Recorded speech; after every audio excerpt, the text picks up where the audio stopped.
Abrimos crónica de sucesos na cidade da Coruña. Ali detiveron un condutor que tiña retirado o carné. Atención, tiña o retirado ata o ano 2051 pola cantidade de sancións que acumula, é dicir, quitáronlle o permiso durante 25 anos. Cando a policía o interceptou, circulaba ademais baixo os efectos do alcohol e levaba un faro inutilizado. O detido é un delincuente moi coñecido, natural de Carballo e cun historial interminable. Benjamín López Rojo, alias Japito, xa batera todas as marcas a comezos da pasada década cando con apenas 20 anos era o condutor que acumulaba máis delitos ao volante de toda España. E mentres en Carballo, as forzas de seguridade conseguiron deter un home acusado de preto dun cento de delitos, pero... No ano 2011, os informativos da Galega xa se facían eco das falcatruadas de Japito por unha persecución sonada.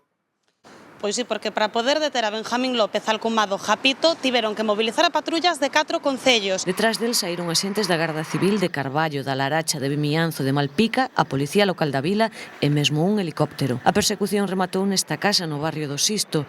Ali os familiares do mozo puxéronse a lanzarlle pedras aos axentes. 2 deles quedaron feridos e varios coches afectados. Japito estaba agochado no conxelador dunha casa e finalmente a Garda Civil puido detelo. Daquela, Benjamín López Lojo tiña só 21 anos e, aínda que nunca sacara o carné de conducir, xa era ben coñecido polas forzas policiais porque era o español que máis veces fora condenado por condución temeraria. Bueno, é conocido polas fichorías que ven tendo últimamente no último ano moito máis con certa agresividade.